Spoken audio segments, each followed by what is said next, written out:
Swastiastu. Assalamualaikum warahmatullahi wabarakatuh. Salam sejahtera untuk kita semua. Salam, halo, perkenalkan nama saya Ayu Putus Kerti Asih dengan NIM 24105002. Saya dari kelas 2F, jurusan Pendidikan Guru Sekolah Dasar, Fakultas Ilmu Pendidikan dan Psikologi Universitas Negeri Manado. Dalam video ini, saya akan mempresentasikan hasil analisis saya terhadap teori belajar kognitivisme berdasarkan bacaan berjudul Kontribusi Teori Belajar Kognitivisme dalam Pembelajaran. Video ini dibuat sebagai dari tugas mata kuliah Belajar dan Pembelajaran yang diampu oleh Dr. Susan NH Jocobus, SA, MPD. Baik, di sini saya akan menjelaskan teori kognitivisme. Kognitivisme adalah teori belajar yang menekankan pada proses mental internal seperti berpikir, mengingat, memahami, dan memecahkan masalah. Teori ini beranggapan bahwa belajar adalah proses aktif yang melibatkan pemrosesan informasi oleh otak, bukan sekedar respon terhadap. Contohnya, proses belajar di sekolah seperti belajar matematika.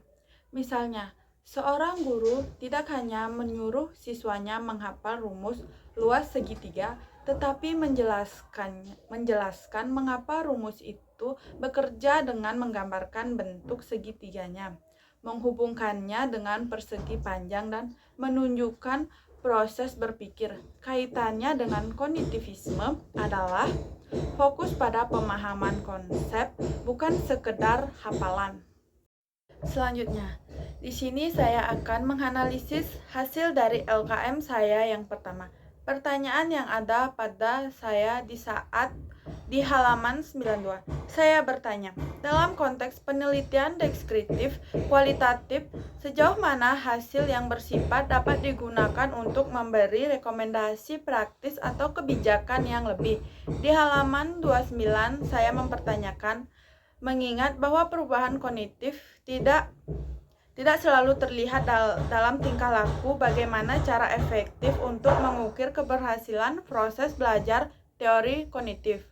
Dan di halaman 98, saya bertanya, apakah semua kategori kemampuan belajar menurut Gagne memerlukan pendekatan pengajaran yang sama atau justru membutuhkan strategi khusus? Selanjutnya, beberapa bagian dalam buku yang masih membuat saya bingung. Di halaman 98, saya merasa kesulitan memahami perbedaan antara strategi kognitif dan informasi verbal. Keduanya sama-sama melibatkan proses mental, tetapi fungsi dan aplikasinya belum dijelaskan secara rinci. Dan di halaman 94 dijelaskan bahwa interaksi antara proses kognitif dan sistem kognitif dapat memunculkan emosi dan motivasi. Namun, bagaimana proses kognitif bisa membentuk emosi dan motivasi secara konkret masih belum saya pahami. Lalu, di halaman 93, penjelasan tentang mental dan pembelajaran masih terasa abstrak bagi saya. Saya masih bingung bagaimana gagasan dan lama dalam pikiran bisa mempengaruhi tingkah laku nyata. Selanjutnya, kaitan pribadi. Materi dalam buku ini sangat relevan dengan pengalaman saya pribadi sebagai mahasiswa. Jadi, saya menyadari bahwa proses belajar yang saya alami bukan hanya soal menghafal informasi, tetapi lebih kepada memahami, menghubungkan informasi baru dengan pengetahuan sebelumnya dan membentuk makna baru dari proses itu. Dan yang keempat, kata baru untuk saya di dalam LKM, saya menemukan beberapa kosakata yang sebelumnya belum saya pahami secara penuh, yaitu ada herkirat ditemukan di halaman 90, Navy di halaman 93, dan Nervous di halaman 94. Saya mencari tahu makna kata ini agar bisa memahami konteks pembelajaran dengan baik.